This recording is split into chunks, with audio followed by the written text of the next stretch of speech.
Welcome, guys, to the first edition of season 1 of Let's Be Raw. This podcast is going to be all about real women coming on and telling their story authentically, transparently, and just truly opening up, pulling back the curtains, and letting you into their world.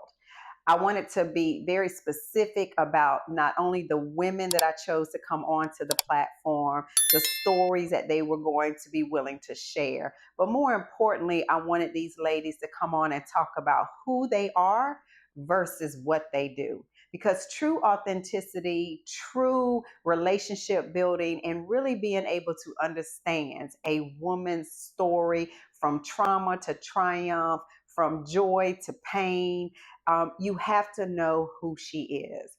Today's episode is even more special. Not only is it because it's the first episode, but I have my amazing sister as my first guest. Now, one of the things you're going to know about me is, as I said, this is these ladies' stories, which also means these ladies get to introduce themselves to you. I don't do it for them. So without further ado, I'm going to turn it over to my beautiful, my only sister. She always wants to make sure I let everybody know that, because if you know me, you know I call people close in my circle sis. But my sister makes it very clear Deanna only has one. And I'm sure as we go through this podcast, y'all will see Jameka Leathers does not play about me. Okay, That's so right. Welcome to the first episode, sis. Thank you so much for being my first guest. Thank you for having me. Introduce yourself to the LBR community. My name is Jameka, Deanna's little sister and only sister. I'm not really new to Texas anymore. No. June will be 2 years that I relocated here. So thank God for having big sisters and her making that leap 17 years ago. Yes. I'm a mom. I'm a business owner. I'm a little sister. I am a daddy's girl. I'm a nurse. I wear multiple hats, but I'm definitely excited to get into this convo today, and hopefully it will assist other people in their relationships with their mother as well. And their daughters. Yes. Yeah. Okay. Yeah. So it was only fitting when, reaching out to my sister and saying, hey, I want you to be on the podcast, and trying to just think about what could we talk about. And, what was very interesting was we agreed to the same topic. We wanted to talk about our relationship with our mother, mainly because I think it hits home that even if you are siblings, you can have a completely different relationship with your parents, whether it's your mother or your father, whether you live in the household together or not, right? But then how did or has our relationship with our mother also transferred over to our relationships with our daughters, right? Right. So today's topic is unfinished conversations, the complex truth of mother-daughter relationships. And I'm sure there should be some people already just hitting the like button right now, because I guarantee you, as a woman, you have a certain dynamic relationship with your mother, good or bad, different or indifferent, but right? Definitely influential. Right, exactly. Yeah. And if you are also blessed to have a daughter, I'm sure your lessons in your relationship with your mother had an impact on how you have or maybe currently raising your daughter, right? Okay. Yep. Some of the deepest wounds are the ones passed down from woman to woman, mother to daughter. This week on Let's Be Raw, we're diving into the unspoken, the unresolved, and the uncomfortable. You ready? I'm ready. All right, so this episode is not for the faint of heart, but that's exactly the point, right? This is real, raw, and authentic conversations. So I'm going to jump right into it. I wanted to make sure that this episode, I really wanted to focus on you and your relationship with our mother, the impacts, good and bad, right? And then, of course, transitioning into your relationship with your two daughters. So first question is, how did your relationship with our mother shape your sense of self as a child? And what unspoken wounds are you still carrying into adulthood? So start with the first part of it. How did your relationship with our mother shape your sense of self as a child? It wasn't great, to be honest with you. You know, it was not really healthy. It was somewhat toxic because we, you know, struggled to get along. I didn't grow up. Right, go ahead. Yeah, I didn't grow up with mom. Really, you didn't really grow up with her either. So I grew up with my dad, and whom I call my black mom, which was his wife, since I was 1 or 2. It was about 2.5 years. Yeah, okay. Yeah. Years old. And so that's really what I knew. That's where I learned my structure from. That's where I learned I mean, you know, like a lot of just the basic daily stuff, life things. Kind of growing up with them. And so our mom was not consistent in communication. She was not consistent with her word. And so it was problematic for me, I think, when I got older, more like teenagers. When I was younger, the fact that my black mama, she was one of those people, she was very much so, if she told you she was going to do something, you could guarantee it was going to be done, which was the complete opposite of mama. And so being younger, it was, you know, I don't really think it was an issue. It wasn't as impactful then because you weren't lacking as far as motherhood was concerned, right? Because you're right, because I had her there to still, you know, play that role. But I think when I started getting to middle school and high school, when I really started understanding, like, so my mama would move to a new place, get a new phone number, and then I wouldn't talk to her for like a year. And then she would call. See, now I didn't know that. So you might go a year and have her for mama. Yes. Oh my goodness. So I could go a year and then she'll call out the blue and be like, "Hey, boo." And of course, I'm excited. I'm excited at elementary and middle school. Now, high school, I wasn't excited no more. I was pissed off.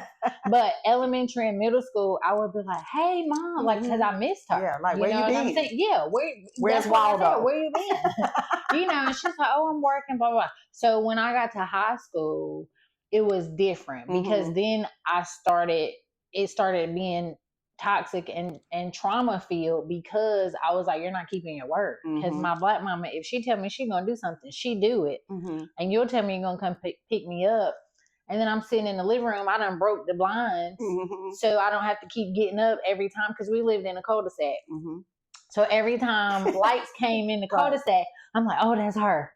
You know, so there was a lot of times that I was waiting for mama after she said she was on the way, and then she never came. So again, complete opposite of the household I was in when it came to my mama. Now, my daddy will tell you he's going to do some shit and don't do it too. Right. But from a mother's perspective, you know, it was just completely opposite. It's trust, and that's the foundation. Yes. Right. And so I trusted my black mama's word. I didn't trust mama's word. So I think that when I hit high school, you know, like it really started to come to the front that it was like, yeah, something ain't right. You ain't supposed to be doing me like this. You know what I mean? So I think when I hit high school, I was getting more angry about it, you know, like, cause I was like, what is the problem? I feel like I did something wrong.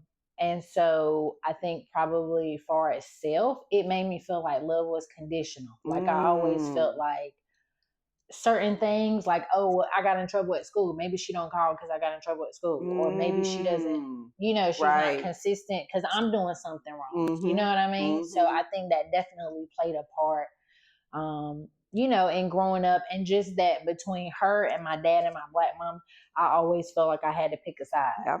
So if I was with my black mom and my dad, she was not ABCD. And then if I was with her, my daddy won't ABCD. You know, so it played a part. That's a lot of trauma for a child to have to carry, and then try to figure out where's my loyalty supposed to be, when truly your loyalty should never have to be split. You should be able to have love for your dad a certain kind of way, your black mama a certain kind of way, our mother a certain kind of way, and no one, all the adults were wrong in that situation because they should have never made you have to play that role. Yeah, I agree. So that definitely so high school, so is there any like specific moments where you said that it went from, okay, the rose colored glasses came off, Mm-hmm. I'm not in awe of you anymore just Mm-hmm. because you're my mother, and I'm angry, and now this isn't about me, this Mm-hmm. is you, all of this is your shortcomings, where there's some moments that literally stand out in your mind when that it was like that switch just happened? So ninth grade, I was with my dad and my black mama. I think it was 10th grade that we tried for me to live with mama. And so I was so happy to go. I was like, oh, this is what I wanted my whole life. You know, that did not last long, y'all. I was a teenager. Remember, I was pissed off and I was acting like it. But so I'm with her and I'm like, I'm giving her the benefit of the doubt because I'm like, you know, I'm here now. This is what I always wanted. So I was at school one day. I'm living with mama at this point. I'm at school one day. My cycle came on. And I called mama. Was this your first time having it or no? No, okay, but it wasn't regular. Okay, got it. And so I wasn't in tune with managing it and stuff like that. So I didn't have any supplies. And I basically had an accident on my clothes. So I had to tie my jacket around my waist. I called mama and she was like, well, we got an inspection at work today. And so you're going to have to wait. And I was like, I'm at school. I'm a high schooler. I'm a teenager. I'm a woman. I'm cramping. I had really bad cramps when my cycle would come on. And so I was like, I probably call her a B. Because I was like, but y'all know you ain't about to leave me at school like this. Because my black mama would have never, like, she would tell that job in a minute. If Jameka called me, I'm about to go. I will keep you posted if I'm going to make it back or whatever. And so that really hit hard because I was like, you just gonna leave me here? In this condition? I'm not playing. I sat at school for like 3 hours. Like when school was over, I sat at school for 3 hours and I'm calling mama like every hour. And she's like, well, me, what you want me to do? The people are coming. I don't know if they had came or like she was waiting. Right. And it was like 3 hours before she finally got there. And I was so pissed off. I was embarrassed. I was pissed off. I was hurt. I was angry. I was just like, you left me here in this condition, in this situation for your job, because my mama did like to work or did like to work. And so that really like, I think that kind of like turned the key in me where our relationship really went left after that, because I was just like, how could you do that? You know, when I hadn't been in a household where that was happening. So then to get with her after this, something I've been waiting so long for. And, you know, it kind of felt like everything my black mama and my daddy had been saying it was validated. Was true. Yeah. So that was pivotal. One other time, and this is such a small thing, but it was big to me. Yeah. Mama ordered pizza. Yes. So Hakeem, we had a stepbrother. His dad moved back to Philadelphia, and mama kept Hakeem for like a year or two without his dad being there. So, and I think there's a little bit, not to cut you off, the backstory, little piece of the backstory with that is, and I think it plays into your story. Mom had not been consistent with her first 3 kids. And then her last son that she has, and now she gets married, and he brings a son in that's the same age as our younger brother. And now they look like the picture perfect family with the white picket fence and the house, and life is good. And then, of course, now you come into it, you know, who was here before all of them. Right. And now it's almost, I know we talked about this, like you're the stranger in the house, right? Yeah. Okay, so I just wanted to make sure that everybody kind of knew that part of it as well. But go ahead, finish. So I only eat pepperoni pizza. That's it. To this day, that's it. I only eat pepperoni pizza. And mama ordered pizza. Well, she ordered like this supreme pizza with all this shit up there. It was like peppers and all 3 types of meat. She ordered like a meat lovers. Well, that's what Hakeem and Devontae like. And I was like, that time I didn't get mad. I was more hurt that time than anything. I just broke out crying. And she was like, what is wrong with you? And I was like, you don't even know what kind of pizza I eat. You know, because my black mama knew everything about me. Yeah. She know I only eat strawberry Pop-Tarts. She know, you know what I'm saying? Like she knew those things. So it really hurt me because I was like, that's not even your son. And furthermore, I was like 15. I'm like, how you don't even know what kind of pizza I like? You know what I mean? So those two things really like kind of took me over the top. And again, it made me lean back on what my dad and my black mama had said all this time. Like, she don't know you, she don't love you. You know, she's not even making an effort to get to know you. Exactly. So those were two pivotal. So there's another pivotal moment that, of course, I remember, and because to this day, I honestly don't know what transpired that got y'all there. I don't know why I've never even asked this question. These two situations led up to this. Okay, because there was a situation where I was out at my mom's house. Mika was there. And again, I don't remember what happened other than I just hear straight up Jerry Springer fighting going on. And y'all are in the back room, which is where you slept. And I go back there and it was just arms and bodies and legs swinging. And I am horrified by watching my mom and my sister fight like strangers. And I was caught up in the middle of it and I'm crying and I'm trying to Yeah. So is it turned off? It's off. Okay. My silent is on. That's an alarm. Okay. Yeah. And I don't know what is going on at this point, but all I knew was I'm screaming, y'all can't be like this. What happened? Both of those situations happened and led up to that. And yeah, I think so. I know me and mama are alike in a lot of ways. I don't completely still see it all now. Okay. But at that time, like mama was at her peak where she would like talk smack and stuff like that. And I was just kind of like, I think, I feel like at school, they had called. No, it wasn't school. I know what it was. I didn't like Devontae and Hakeem coming in my room because they come in there and move stuff around, and I'm like, and they just boys. Why are they in your room? Right. And so I think I got mad. I feel like Mama said something about Devontae, and that was like always her baby, you know. And I think it went kind of like, you don't love me anyway, you know. And then she said something, and then from there it just went physical. But I mean, for me on my end, that was a lot of. I mean, at that point, it was 15 or 16 years. Yeah, it had been built up. Holding on to stuff, calling myself being respectful because this is still my mama. You know what I mean? And so, like, and I'm not saying that was okay, but I can see the justification in when you start feeling like, well, you treat me like a stranger anyway. Right. You don't act as if you literally push me out of your vagina, right? You at least nurse me for the first year and a half of my life. Yeah. But you are literally treating me and talking to me like somebody on the street. So let's go at it, like two people on the street. Yeah, and I mean, in that moment, I didn't feel like she was my mom. Yeah, you know, for sure. So to me, it was like, I ain't fighting my mom, I'm fighting Sonya. her. Yeah, you know what I mean? Yeah, exactly.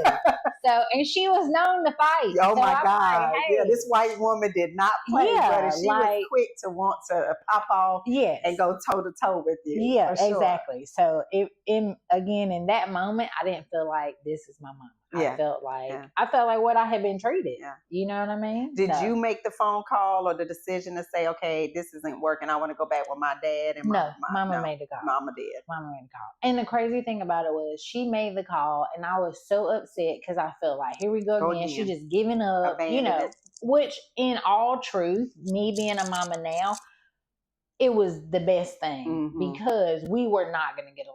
Like that situation wasn't going to get better with us under the same roof. It was just no way. I personally had too much anger and you know what I mean? Like I just wasn't going to give her any space to live at that point. But it's crazy because when she called and she told my daddy, I was so nervous to go back with my daddy and my brother. I mean, I was. Because you had been begging to do this. This is what you wanted. Right. And now you're going to have to go face the music of I told you so. Right. And so, but here was the thing. You don't like hearing, I told you so. I don't really be trying to put myself in those situations no more. Okay. But no, I didn't. Right. But the crazy thing was, just thinking about it right now, I feel that sense of peace. I had such a sense of peace, like going back, like I just kept feeling like, and at the time I didn't even have I don't want to say a strong relationship with the Lord, but by no means like it is now. I just remember feeling like the Lord was like, it's not going to be like it was when you left. So I think it was still good for my daddy and for my black mama, because she was mean too. And so I think me not being there for both of them, for all three of us, was kind of like, y'all miss me. Yeah, a reset. I kind of miss y'all. You know what I'm saying? And then when I went back, it was totally different. My black mama wasn't as mean as she was. Because she was. Now she had her shit with her too. She was. You know, I felt like my daddy would try to be a little more involved. You know what I mean? And so, so it ended up working out. But for sure, like I still think me and mama needed that time. At least for you to be, because I think sometimes as kids, when we have conjured up this image of what we think something is going to be, until we're actually in it and live it, we don't know. You know, leaving when mom dropped, Man and I off at grandma's, you know, I thought this was going to be a summer thing. And at least with grandma and granddaddy, neither one of them worked. So we took vacation. So they were the first to introduce Man and I to going to the beach. Right. We knew we were going to the beach several times during that summertime. So going to them was like, oh, this is great, until it turned in, no, y'all gonna stay here. Right. It's like, wait a minute. We have no running water, no electricity, no indoor plumbing. Now, I was blessed. I didn't. Yeah, you didn't experience. And I really grew up like an only child. You did. Yeah, I had my own room. I always, you know, my black mama was really big on your clothes. Don't borrow nobody's stuff. You have your own shit. You don't borrow nothing from nobody. So I always had my own everything. You know, it's probably why I am about my stuff like you are now. Yeah. But and the moments of you feeling some kind of way about Man and I thinking we had this relationship with Mom. Yeah. I'm over here. I can't speak for Man, but I'm certainly over here jealous of your situation, because I'm like, it's stable. It's got two people. Right. Y'all got running water and lights. And a bathroom in the house. Right. Right. And even more importantly, I went to visit Mika one time after we had been dumped off at grandmama's, and came over, and here she is with her own bedroom. I had not had my own bedroom until I went to go live with my dad and my stepmother. And so that was 13, 14 years of age. But here she is at 3, 4, 5 years of age, and she had a color TV in her room. We had one Diana TV. is not going to forget that damn color TV. That color TV. No, she always says, you had a color TV. And it was nothing to me, because of course it was just me. Yeah. Then go to somebody's house and watch black and white. I was like, what's wrong with this? But the whole time she over here thinking that we've been living, you know, the fresh Bel Air type life, and we weren't at all, right? Well, I just thought that mama had a bigger presence in y'all's life. I didn't know. I mean, it was really the same. Yeah, it was. You know what I mean? It was. So, it was. Yeah. That was for a long time. I don't even think we cleared that up till a few years ago. Yeah, till a few, us sitting down, and I was like, why do you keep sitting here thinking this? I'm like, no, let me tell you the real deal. Yeah. Okay, so the second part of that is, and what unspoken wounds are you still carrying from childhood into your adulthood, from just that overview of trauma and abandonment? Rejection and abandonment. Both of those, like, I've done multiple counseling sessions. I'm actually about to start counseling back. Good for you. Good for you. Because it definitely plays a part in my relationships with everybody. Like, I am, I'd be quick to be like, fuck them. Yeah, and block you and all kinds. Yeah, I've been blocked. We have. I think I was blocked for 8 months. I thought she had a different mama than I had. That's why I said we had that conversation. And I was like, oh, she was the same kind of mama to you too. Yes. But I didn't know that. So for me, in relationships, because I felt like my primary love language is acts of service. If you're not doing stuff for me, I feel like you don't love me. I'm ready to end the relationship. I don't care who it is. Like the kids, oh, you ain't text me in a week, so you don't want to be your mom no more. You know, and it's not. I don't go that far. I don't go that I'm far. better, but for a while I would be like, they don't even love me. They don't miss me or nothing. You know what I mean? But like, so my go-to if something happens is pull back. You know what I'm saying? Because it's also protection. Yeah, your heart, it's your a feelings. defense mechanism. Yeah. So that's my go-to is like, you know, but I mean, it's not good in the sense that I've been quick to do it. I'm slower now from therapy, right? But and calling me and calling my sister, because I'll call my sister. I'll be like, yeah. So at this point, I'm pissed off, and so and I'm done. Yeah, I'm done. I'm done. That's my favorite thing.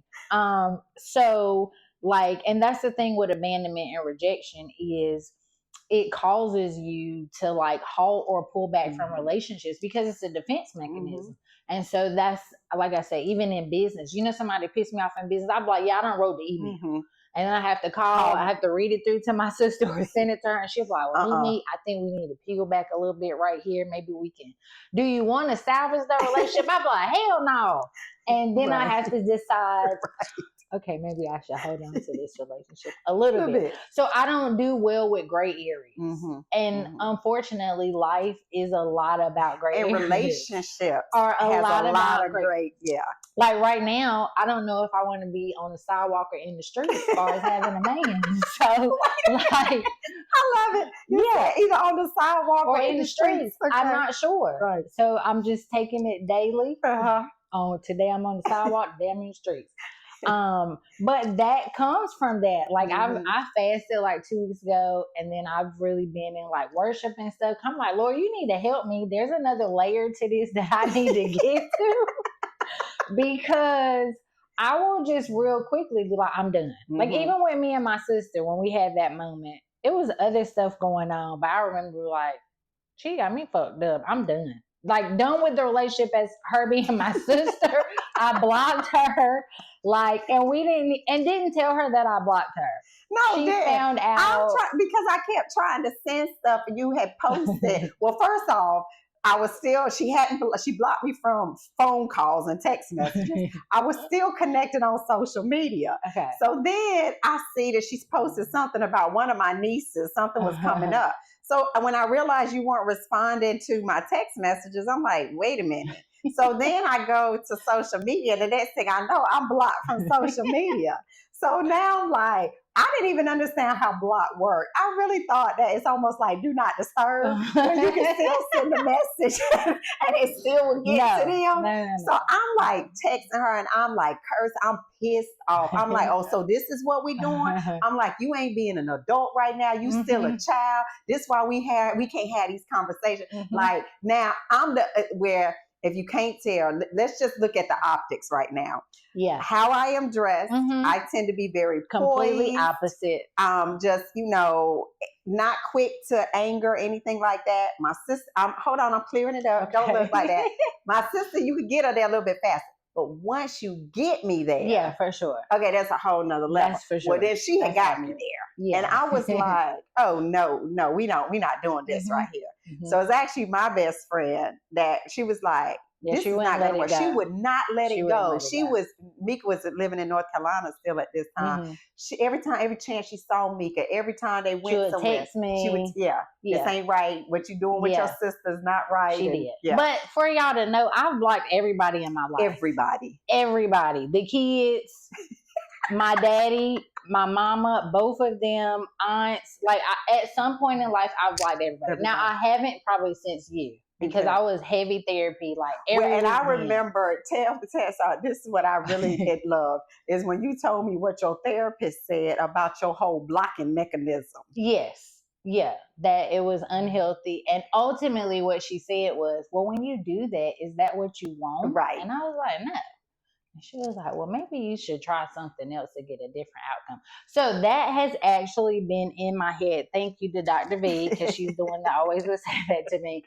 Because all of our sessions, like every time I talk to her, I was about to block or take somebody out of my life. Like somebody did something, I'm like, yeah. So at this point, I'm done with them. I just figure I'd never talk to them again. And she would be like, but is that what you want? And I'm like, no, I just need to prove a point real quick. She was like, well, that's really not going to get the results that you want. So I don't think I've blocked anybody like since me and you. Okay. Yeah, because that was pretty pivotal in my life for me, because I love you. Yeah, I love you too. It was like a light went off, because I talked to my therapist about it like every session until we ended up talking. Because every time she was like, well, you need to just talk to your sister. And I was like, for what? You know, like, I'm done, even if we have a conversation. And that was another thing. I feel like if we have a conversation, it's not going to change anything. Right. Because I feel like with Mama, the one thing I will give Mama credit for, Mama has always been a listen, I don't judge. Right. I've always felt like I could talk to Mama about anything, and she never made me feel bad. Right. Like, you know, you be dealing with a man, then you stop dealing with him, you tell all your friends and family he ain't this, that, and the third. And then you back with him next week. Right. Yeah. So Mama has always been the type, I was like, Mom, back with such and such, we love each other again. And she never made you feel bad. She was like, oh, okay. And like from her heart. Right. You didn't feel like she was judging you. You know what I'm saying? And so, so I'm working on that because I see that it affects me in business. Right. I got a lot better with the kids and like family, but you know, I just kind of recognize that. Well, it's good because obviously change cannot happen if you can't identify for sure what the problem is, right? And how you play a part in it. And then if you want true change, you got to put the work in to do it. So you're obviously doing that. So congratulations on therapy. Therapy definitely works. It definitely works. It does. It lets you put everything in the correct category. So you don't just, like, you move in a house and the movers put all the shit in the living room. You know, and that's how then you got to separate it out. Therapy helps you say this goes in the bedroom and this goes in the kitchen, and I like it. I like that analogy. In what ways did you feel, you kind of touched on a little bit, emotionally abandoned by our mom, even if she was physically present? So in moments where you felt that Mama might have been present, but you still felt emotionally abandoned?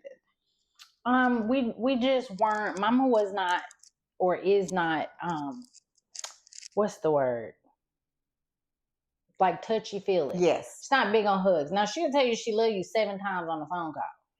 Wow. So, okay, that's interesting. I've never heard this from you, whereas I would say the complete opposite. Really? Yeah. So you feel Mama is not very touchy-feely, huggy. You're right. She will say, I love you a million times in a text message and a phone call, all of that. Like, she won't even, I don't care if y'all mad at each other. She'll say, I love you. She would say, I still love you, girl, and then hang up the phone. That's right. Okay, go ahead. Yeah, but not touchy-feely. I don't remember her being like super huggy and kissy. And so my black mama was not that at all. Oh, yeah, because I was going to say. No. So, like, I have been practicing that because, like, me and Maya. Because I was going to say, I don't feel like you're very touchy. So I'm caring. Yeah, but you not like, don't get all up in my personal space all of that. But I'm trying to get better. Okay, got it. Because some of my men, they like to touch. Some of your men? Yeah. Okay. So you just went on camera talking about some of my man. Sorry about that. My man is touchy.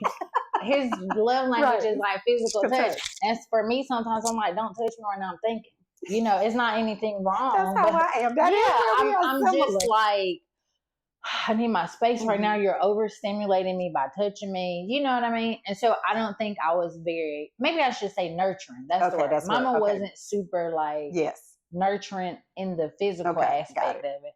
So I wasn't like that with my kids for other reasons. But probably that's like the root of it. You know what I mean? Yeah. So even though she was present, like you said, that emotional side of that nurturing side of it. Yeah, it didn't feel like that. And even though Mama was physically present, I feel like mentally she was always somewhere else. Oh, she was at work. She loved a man, or she was at work. Yeah, or for me, Mika didn't experience that. It was the club. So okay, I didn't. Some clear points to talk about as far as our mother is concerned. When we talk work ethic.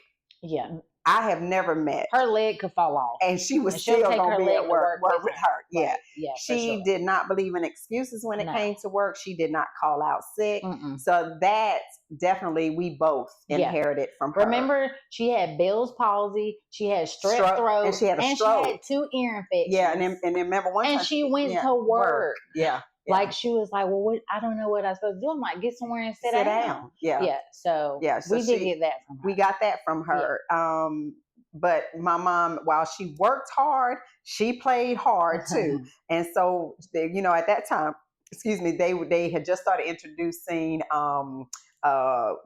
Women Wednesdays or something like that at the club. Because the club's now trying to get you to come on Wednesday night. It's not just Friday and Saturday night anymore. Right. Our mother was at the club Wednesday, Thursday, Friday, that and wasn't Saturday. My era.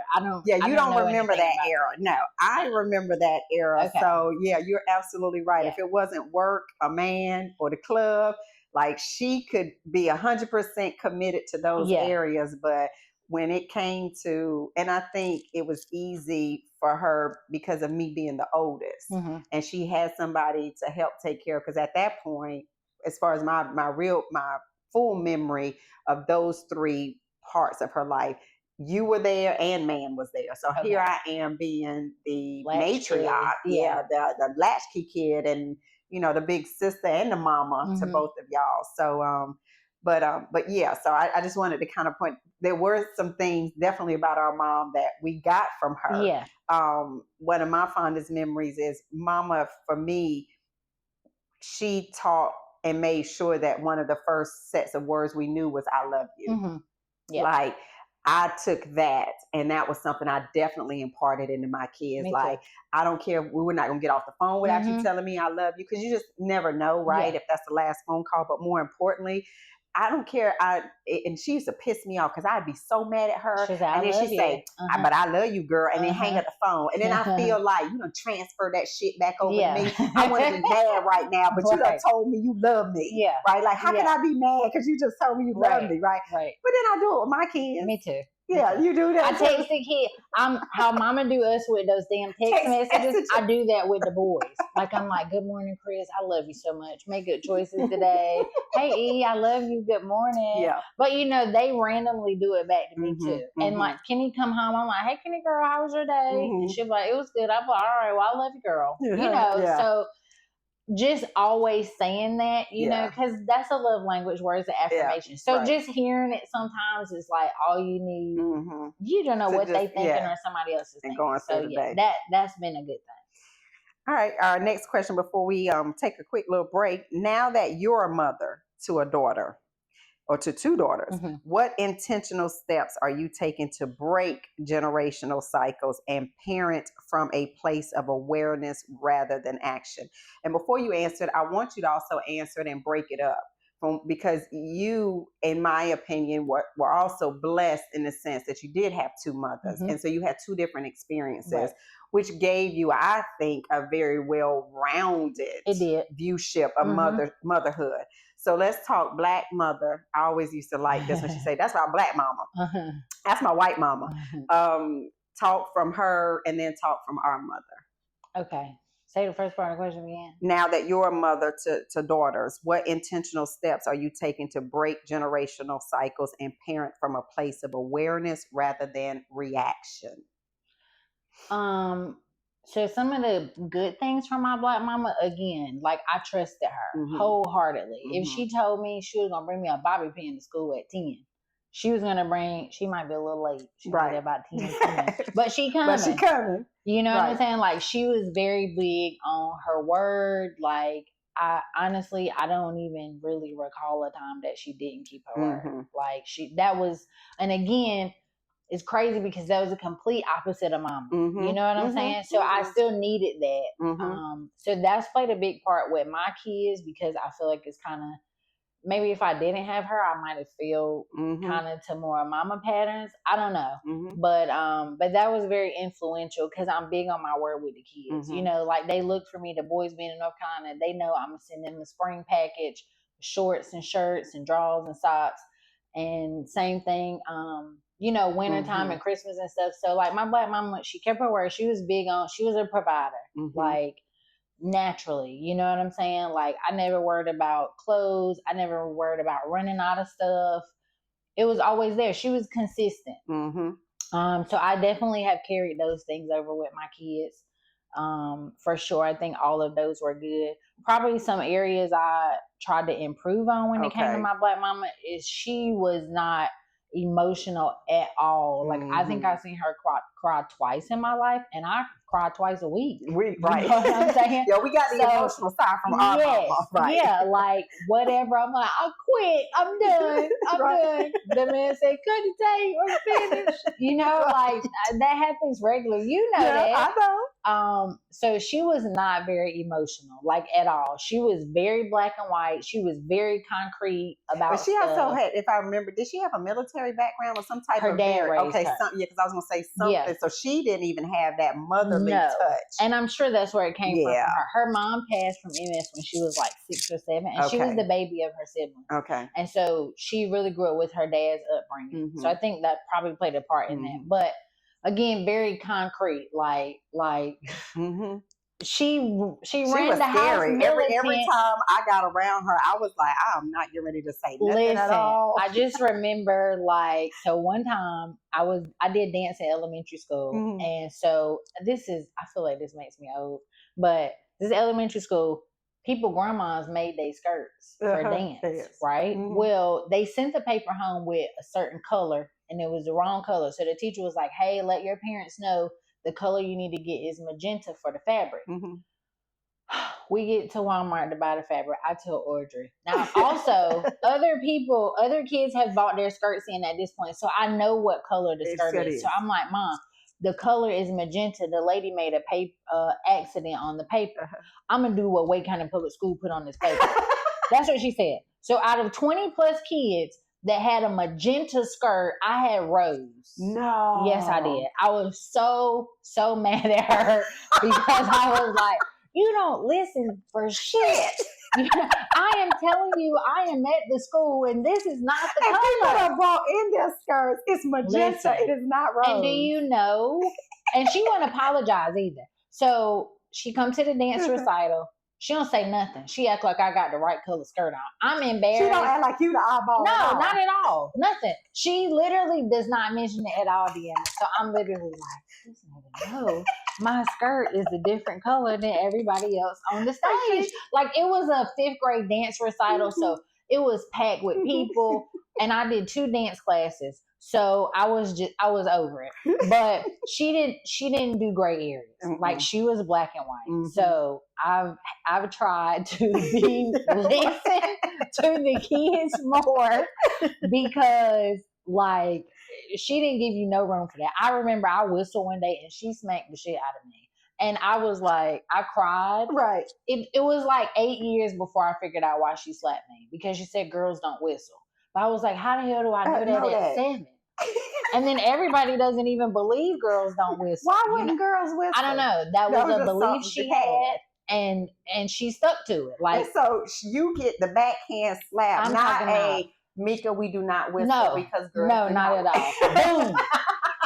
You don't be whistling. And I'm like, shit, everybody at school is whistling. I didn't. Daddy whistles. Everybody whistles. Right. Yeah, it was like years later that we weren't even talking about that, and her and my aunt was talking, and they just say like, yeah, because girls ain't supposed to whistle, and I'm like, how the hell was I supposed to know that? That's why I got me. Okay, it makes sense now. I'm in like high school, so definitely, she was big on you a child, you stand in child's place. Don't ask no whole bunch of questions. I said shut up, and that's what I mean. And you better shut up, or the next thing is about to get physical. So I probably have done that with the kids some, but I definitely try to hear them out and be a lot more, Now, it's funny because they were literally like opposites. Mama will let you talk. Yeah. Mama asks you something. She want to hear feedback. She want your feelings. She want to know your feelings. She want to know how it made you feel. All of that. So I definitely incorporate that with the kids. We're going to take a quick break, guys. We need to pay some bills and thank our sponsors, the amazing Biz Lounge, which is where we are shooting this podcast. Go to our website, schedule a tour, come out and let our lounge managers show you everything that you need as a business owner, an entrepreneur, or a creative to innovate, collaborate, and thrive right here at the Biz Lounge. We'll be right back. The Biz Lounge is redefining the concept of workspaces. by incorporating state-of-the-art technology with ergonomic designs in a space to foster creativity and productivity. It's not just a workspace. This is a dynamic ecosystem designed for growth, inspiration, and connection. We'll see you at the Biz Lounge.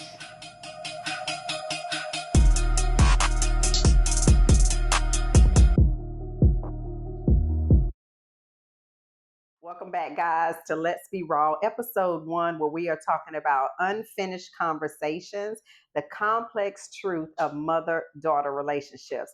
And if you're just tuning in, I definitely encourage you to hit the rewind button, start this interview over, because it was not only enlightening, educational, but definitely comical, right? Yes, for sure.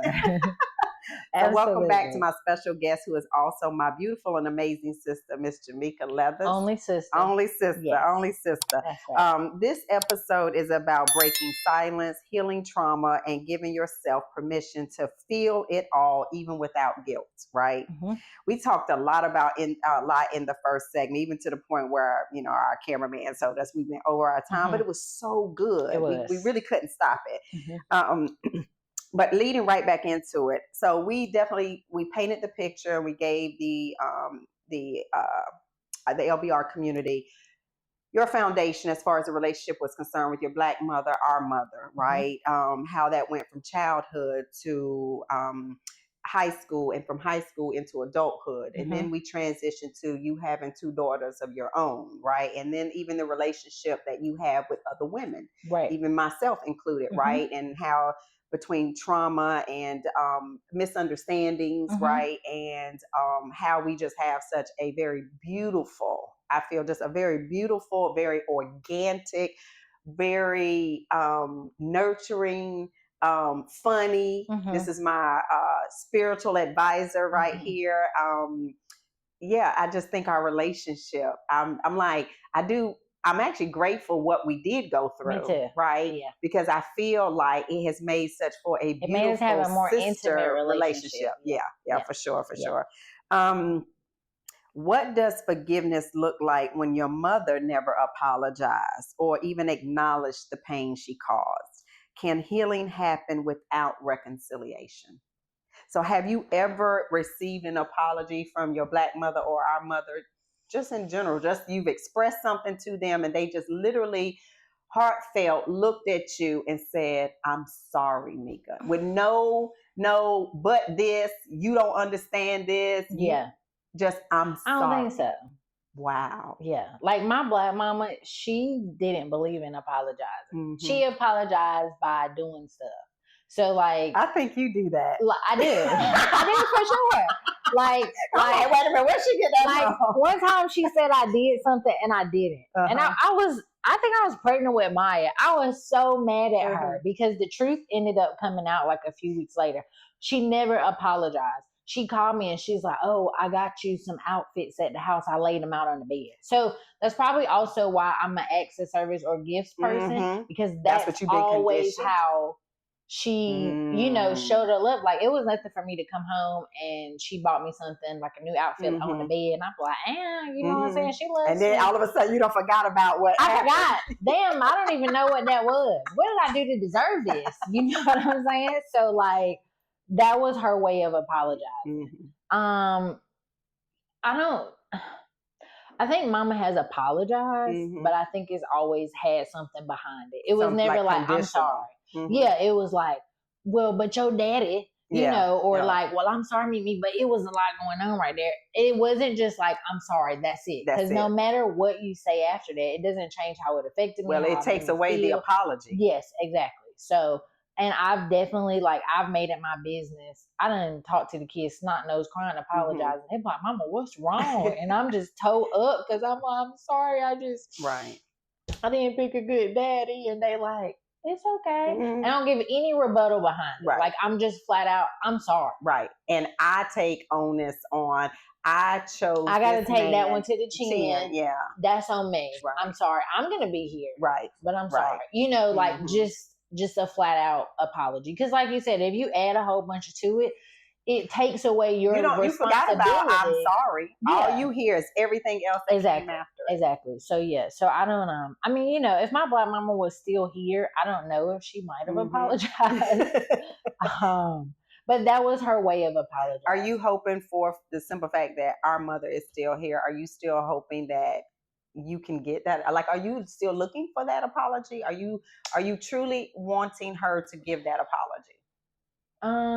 I mean, I think it would be nice, but I want it to come from a sincere place. I don't want it to be something I have to mention. Like you and y'all in the middle of something and you're like bringing up where she fell short, and then she spits out, I'm sorry. I want it, and if she was to do that and it really came from a sincere place, I definitely think it would promote a level of healing for me because we haven't spoken a couple of months now. Yeah. And I'm okay with that right now. Right. I would rather us not speak than I'm trying to hold up my end of the bargain for the Bible when it say honor your parents. And so, but again, people forget the scripture when it says that parents are not supposed to bring their child to anger. So like the parent and the child have a level of responsibility to maintain a healthy relationship. Right. Everybody's equally responsible. Of course, a child 1 or 2, no. Right.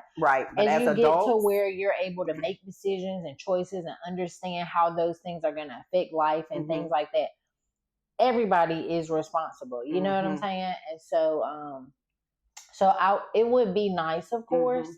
Now, if I flip the script, I know you say that you're okay with the fact that y'all haven't spoken in months. Would you feel the same way if your children did that to you? If they decided that they would not, that they could sit and say, I am comfortable not speaking and having a relationship with my mother for several months. No, but they also haven't had the relationship that I've had. Good point. And that's the reason why I asked that. Yeah. So no, and my kids, like, I'm so thankful because I have such open relationship with all my kids. Like this is like probably TMI, but the boys was living with their dad, and when Chris first got here in his private area, now remember he's with his dad. Right. He calls me. He's like, "Mama, guess what?" I'm like, "What?" He's like, "I got hair on my balls." So I was like, "What?" He's like, "Yeah, I found some hair down there," and I'm like, "Did you tell your dad?" He's like, "Ew, no." And I'm like, "Ew, no." Like. So, but I mean, for everything, like Chris called me when he lost his virginity. Maya is of the lifestyle, but like she shared everything with me. Kennedy, like we have such an open relationship. Like, you know what I'm saying? I feel like I've worked hard to create that space. So it'd be more confusing for you in that setting. And if all of a sudden they said, I need 4 or 5 months of not speaking to you, Mom, because of the way you brought them up and the extra attention you've paid to not repeat those same. Right. Okay. And my kids have lived with me their whole life. Right. I mean, we didn't make these adjustments really till I moved to Texas. You know what I'm saying? Right. So with Mama, our relationship was already kind of broken. I was used to going a year not speaking to her. Yeah. Because I didn't know that. Yeah. From being a little child, even when I didn't really understand her. So to go 4 or 5 months, okay, that makes sense. Yeah. So to me, it's like, we've done this before. Maybe we'll circle back. Maybe we won't. You know, like I don't want it to sound heartless, but I don't feel bad about it. I don't feel guilty. Well, again, if it's also been something that's just kind of been par for the course. Yeah. Right. I can understand. It's like our norm. Right. You know what I'm saying? You know, the difference is for Mom and my relationship where I couldn't go that long with her is because even though she didn't always show up, I did hear from her. Right. So there was differences where I'd never been a whole year without speaking. Well, not intentionally. Right. There was a time where I didn't speak to her for like probably, it might have been, if it wasn't a year, it was at least 6 months. And I think that's a whole nother episode to talk about when you also feel that your mother is jealous of you. And you now don't even have the one person that should be your biggest cheerleader that you can't go and tell all the amazing things that are happening for you because there's a sense of jealousy there. Right. Yes, that is definitely another episode. That's definitely another episode. But now, like 2-3 days, and I'm but like, y'all's dynamic was different too. With you being the oldest child, from she mama. depended on me, so I don't know how to disconnect from her because there was so much dependency on that. And where she made you feel like you're needed. That's it. I need you, Deanna. You got to hold this down. You got to. We ain't gonna make it without you. Yeah. And for me, it was like, I don't need you. I don't really want you. You know, so it was totally different. So we processed that. Oh, absolutely. Completely different. Absolutely. I just wanted to know the mindset of why it would be different with your kids, and that makes perfect sense. Yeah. Absolutely. Yeah. Our last question. Let's see. Here's a good one. What role does silence play in Black and brown mother-daughter dynamics? And how do we begin to create safe space for the conversation that was never had? And I'm going to expound on this a little bit. The reason why I put this question here is because I've noticed, even in my inner circle, with my Black and brown girlfriends, that don't have a great relationship with their mother. Mm-hmm. And a lot of it was just that type of very stern type of upbringing. Mm-hmm. I've heard the same consistent thing. They're not very nurturing. Mm-hmm. Mm-hmm. I didn't get nurtured by her. You know, one of my girlfriends, that's planning on coming on a future episode, when we were talking about her episode, she said it. She was like, yeah, my mama, ain't nobody tell me they love me or anything like that, right? But also the conversations that I feel that sometimes when we don't understand our mothers, having a conversation to know their story. Mm-hmm. So that question is so loaded, but I wanted your opinion on it. Is, do you feel that it is different culturally when it comes to Black and brown women? Yeah, for sure. Right? Yeah. I want you to talk on that, and then talk about, do you feel that there is importance in mother and daughter, certainly at an age and a time where there's maturity in play, having a conversation so that you could really know your mother's story. Like if your Black mother was here today. Yeah. Right. I would love the opportunity to have some conversations. Right. Yeah. Right. For sure. Right. Yeah. And what I know.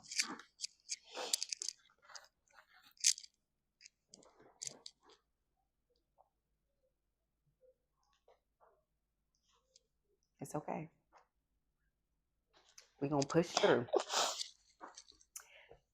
And this might make you get even more emotional, but let me tell you, it may help you release. So if she was sitting here today, what would be some things you'd want to ask her or know or hear from her? I would just want her to know what she has to say about these kids. That's amazing. Because she was just big, she was just really big, like as far as a grandma and help. Yeah, she was. Even when she was going through, it's just frustrating. She passed from cancer, a form of cancer. But even while I remember you telling me, because you were still in North Carolina and I was here, just how she was still so present with, even when she might have had chemo, and you took the kids over there, and for she still picked them up. She still did. She did everything. I was like, Mom, if you tired, I think maybe she probably knew too, so she wanted to do as much as she can. She never missed anything. So you want her to say she never missed the Easter basket.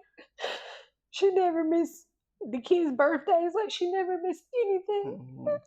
And it's frustrating, to be honest with you, because I think that Mama is here, and she doesn't do any of that. No. And I'll be like, Lord, not that I don't want Mama to be here, but I'm like, you took her, who was very influential with me and with the kids. You know what I'm saying? And like, I don't think you ever get to a point in life where you don't need your mama. Like, the kids are firstborn. You gotta feed them, and you gotta change them. And when they start school, you gotta help them with school. You gotta get them to and from. And when they get to high school, you have to be more supportive emotionally. And then the rest, and you gotta be more in tune, because there's so much society-wise going on. Yeah, right. So like Maya is about to be 21 in August.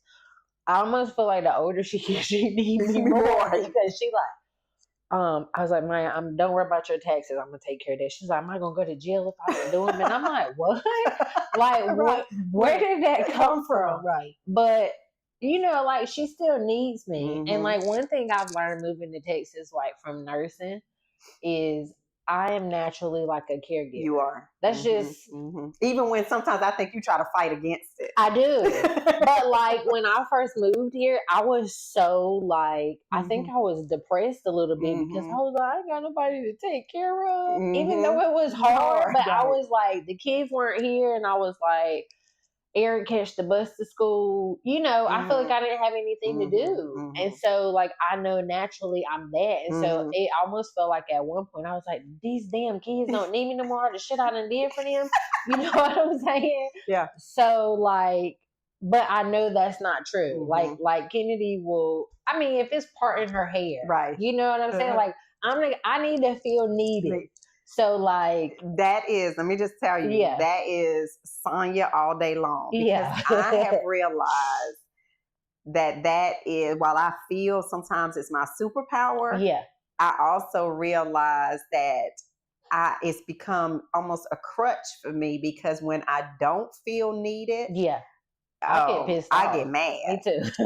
Even though there's the other side of me that be like, you just can't figure this shit out by yourself. Yeah. Like, why are you always coming to me asking me to do this? Yeah. But deep down, if you do go try to do it by yourself, and then you don't do it the right way, that's it. So it's not just you gonna do it by yourself. Mine is, and you fuck it up too. Then I got an issue. Right. And I was here. And I could have helped you. I could have helped too. Yeah, right. for sure. So but I know you would want to be able to talk to her about the kids, and obviously she would and be just me. Yeah, just like I just know because you on this whole thing right now. I'm 40. I'm grown. I am. Now, right? I'm a grown ass woman. Like, let me make sure that's clearly communicated. But like still, like some stuff, I'm like okay, I'm 40 now. I feel like I be having hormonal stuff going on, so I be like having days. I'm like, bitch, what is wrong with you? Like I feel like everything's going down the drain, and then 2 days later, I can do anything. I'm unstoppable. Do you know who I am? Right. So like those things happen as you get older. Like how I feel about the kids, my relationship with the kids is different. You're constantly evolving and growing, and so she just always was good at like hyping me up, but she wasn't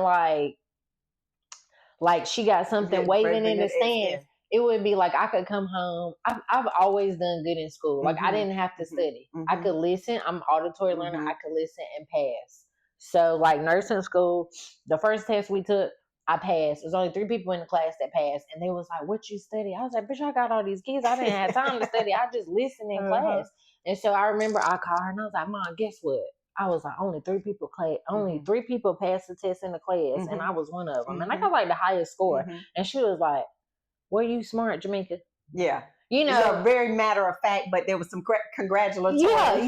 And she meant it. And then after that, like she bought me something. You know what I'm saying? Yeah. And so again, that's how I've been service conditioned. And so mine is acts of service and then gifts. So after mine is acts of service and quality time. Okay. Gifts is third. Though. Yeah. Okay. I didn't realize I was gifts person until I was like started like really dating. And I was like, this thing ain't bought me nothing. This ain't gonna work. So, but like now I've learned why I like that. Right. So, I think I just miss her presence. Like she was so straightforward, and sometimes you need that. Like don't beat around the bush. Yeah. Sometimes I don't need you to put me in a gray area. I need you to be black. You're going to do it or you're not, that type of thing. So just her presence in my life and in the kids' life and her consistency. Me and Mama's relationship is not consistent. We'll go months and don't talk. And then maybe, even the past few years, me and Mama could go, we text for 2 or 3 months. Then we may talk on the phone for 2 hours. So, but it's not consistent. Now, when we have conversations, they're great.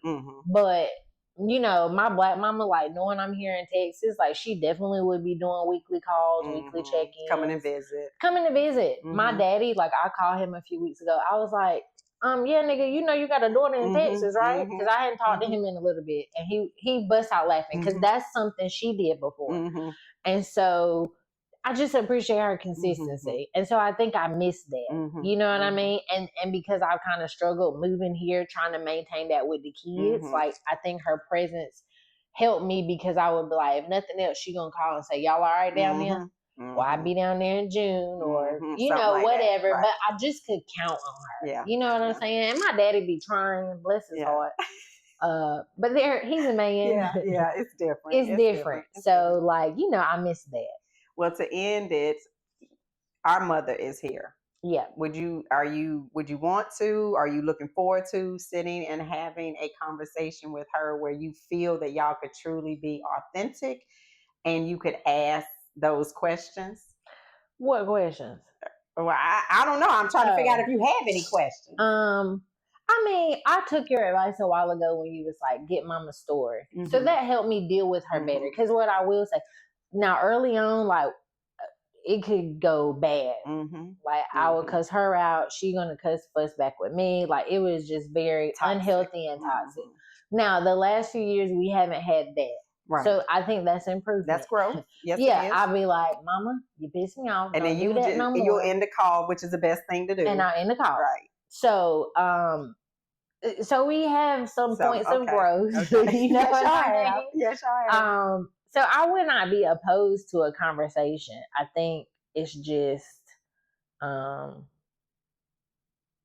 need to do some more therapy sessions. I like that. You taking ownership to it for sure. Yeah.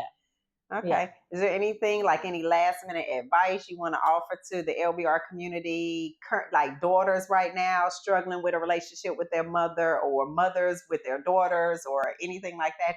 Any advice you want to give them? So I incorporated this with all of my kids when they were little, and we still use it now. I think it's really helpful. But you have to really be mature as a parent and stick to your word. Because kids can do it. Yeah. It's the grown people who have trouble with it. So we created Honesty Box. Okay. So the kids, even when they were little, we had one in middle school. I know we're wrapping up for time, but we did an Honesty Box one time when they were little. And I remember Chris was like, well, Mama, you just holler at us all the time. Can we work on that? And I remember being like, you talk about honesty. What? You know, he was like, and we always rushing. Everywhere we go is hurry, hurry, hurry. And I remember sitting there and I was like, I listened. I didn't say anything. Right. I was pissed off. We listen. We don't judge. Right.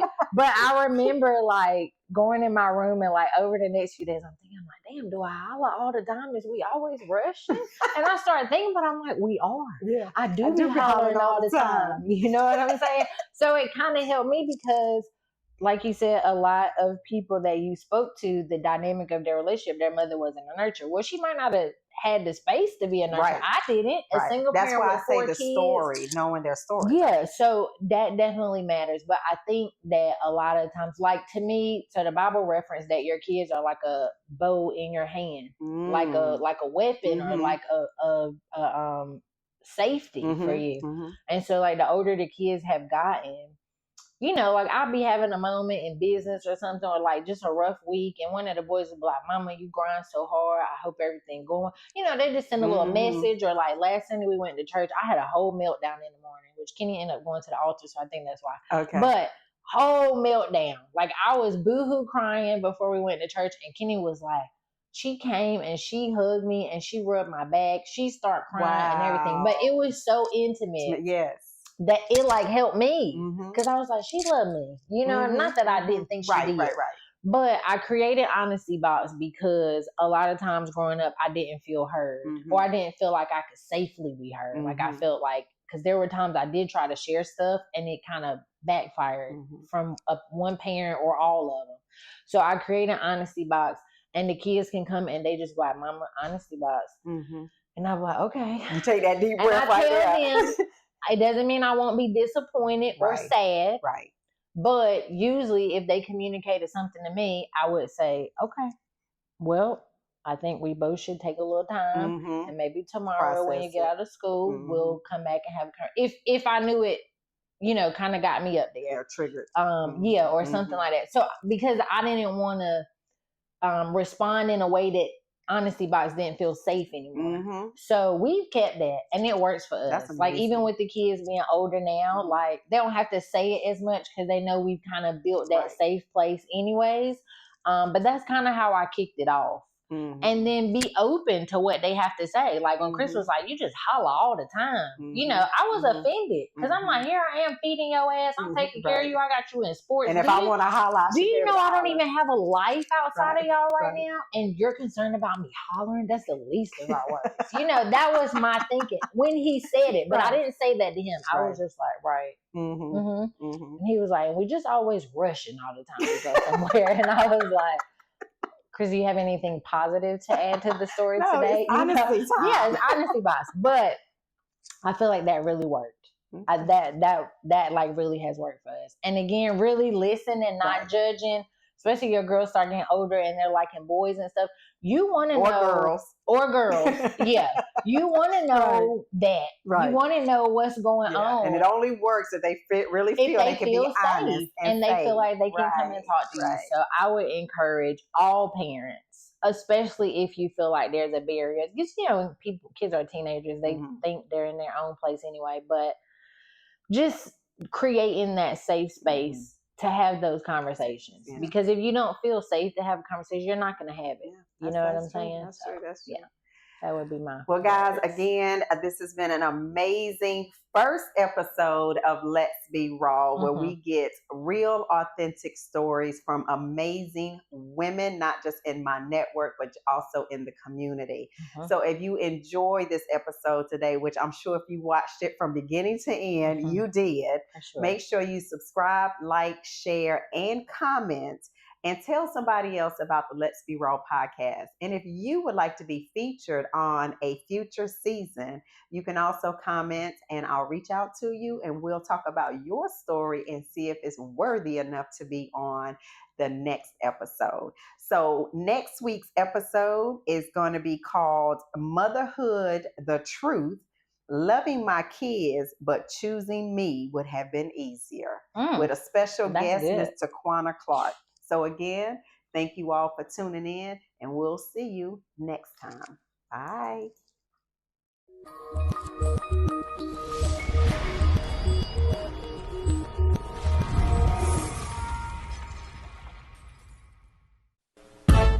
Have you ever wondered how to keep up with the pace of our rapidly evolving world? How to seize the opportunities that are often fleeting in today's fast-paced lifestyle? Introducing Knock Knock, the digital solution designed to help you connect in even the most frenzied environments. Whether you find yourself in the midst of a bustling conference, navigating the chaos of an airport, or immersed in the vibrant city nightlife, Knock Knock empowers you to make connections seamlessly. With just a simple tap, you can integrate contacts instantly, ensuring no opportunity slips through your fingers. But Knock Knock isn't just about networking. It's about bridging the gap between your various brands. With Knock Knock, switching between your brands becomes as effortless as a single tap. No more navigating through endless web links or scanning QR codes. Knock Knock is the app that brings networking and e-commerce into the palm of your hand, making connections, making sales, and managing your brands effortless and instantaneous. Welcome to the revolution of technology and networking, brought to you by the Knight & Group Technologies division. With Knock Knock, the power to connect is just a tap away.